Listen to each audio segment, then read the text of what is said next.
Hello दोस्तों, आज के इस वीडियो में आरआरबी एनटीपीसी सीबीटी 1 रिजल्ट के बारे में बात करने वाले हैं कि एनटीपीसी का रिजल्ट कब तक आ सकता है। साथ ही जानने वाले हैं कि सीबीटी 2 एग्जाम कब तक हो सकते हैं, क्योंकि आप सभी को पता है कि जब तक सीबीटी 2 एग्जाम कराने के लिए डेट फाइनल आरआरबी की ओर से नहीं कर लिया जाता, तब तक एनटीपीसी सीबीटी 1 का रिजल्ट नहीं दिया जाएगा। और आरआरबी सीबीटी 1 रिजल्ट जारी करने के 50 दिनों के अंदर सीबीटी 2 एग्जाम करा लेती है। और सीबीटी 2 एग्जाम के बारे में लगभग क्लियर हो गया है कि सीबीटी 2 एग्जाम कब हो सकते हैं। तो चलिए देखते हैं कि सीबीटी 2 एग्जाम कब हो सकते हैं एवं सीबीटी 1 का रिजल्ट कब तक आ सकता है। इसलिए आप लोग वीडियो को पूरा अवश्य देखिएगा। तो चलिए आज का वीडियो स्टार्ट करते हैं। तो सबसे पहले देखते हैं कि सीबीटी 2 एग्जाम कब हो सकते हैं, क्योंकि सीबीटी 2 एग्जाम के बारे में जानने के बाद आप लोग खुद अंदाज़ा लगा सकते हैं कि सीबीटी 1 का रिजल्ट कब तक आ सकता है। तो सीबीटी 2 एग्जाम में दो बाधाएं थी। पहला टीसीएस का बिजी शेड्यूल होना और दूसरा पहले ग्रुप डी एग्जाम होगा या सीबीटी 2 एग्जाम, ये दो बाधाएं थी। इसमें कि टीसीएस का कब तक बिजी शेड्यूल है ये तो पता चल गया है, आगे आप लोगों को बताएंगे। और दूसरा पहले सीबीटी 2 होगा या एनटीपीसी, ये भी लगभग क्लियर हो चुका है कि पहले एनटीपीसी सीबीटी 2 एग्जाम होगा या ग्रुप डी एग्जाम। क्योंकि ग्रुप डी में जिस भी कैंडिडेट के फॉर्म रिजेक्ट किए गए हैं, ये लगभग 4.5 लाख कैंडिडेट हैं।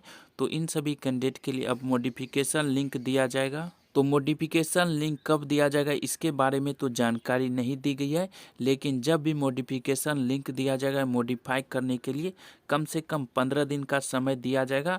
उसके बाद फिर से फॉर्म की स्क्रूटनी की जाएगी। इन सभी में लगभग 1.5 महीने का समय लगने वाला है। तो मॉडिफिकेशन लिंक देने के बाद इन सभी प्रक्रिया में लगभग 1.5 महीने का समय लगने वाला है। और अभी तक मॉडिफिकेशन लिंक भी नहीं दिया गया है, जिसकी वजह से लगता है कि अब ग्रुप डी एग्जाम और ज़्यादा डिले हो जाएगा। तो इस वजह से यही लगता है कि अब ग्रुप डी एग्जाम के पहले ही आपके एनटीपीसी सीबीटी 2 एग्जाम कराए जाएंगे। आप लोगों को क्या लगता है कि पहले ग्रुप डी एग्जाम होगा या NTPC CBT 2 exam? Comment box में ज़रूर कमेंट कीजिएगा। तो चलिए अब देखते हैं कि टीसीएस का कब तक बिजी शेड्यूल है और सीबीटी 2 एग्जाम कब हो सकते हैं। तो टीसीएस के द्वारा ही सीबीएसई सीटेट के एग्जाम लिए जाएंगे। सीबीएसई सीटेट के एग्जाम 16 दिसंबर से लेकर 13 जनवरी तक होंगे। उसके बाद एसएससी एग्ज़ाम की बात करें तो एसएससी के कोई भी बड़े एग्ज़ाम नहीं लिए जाएंगे। डायरेक्ट 2 फरवरी को एसएससी का एक बड़ा एग्ज़ाम होने वाला है, फेज 9 का एग्ज़ाम होने वाला है। 13 जनवरी के बाद डायरेक्ट 2 फरवरी को एसएससी के फेज 9 के एग्ज़ाम लिए जाएंगे। ये एग्ज़ाम 10 फरवरी तक चलने वाले हैं। तो 13 जनवरी से लेकर 2 फरवरी के बीच सीबीटी 2 एग्ज़ाम कराए जा सकते हैं, क्योंकि सीबीटी 2 एग्ज़ाम कराने के लिए इस बीच काफ़ी समय है। और 10 फरवरी के बाद भी सीबीटी 2 एग्ज़ाम हो सकते हैं, क्योंकि 10 फरवरी के बाद सीबीटी 2 एग्ज़ाम कराने के लिए समय ही समय है।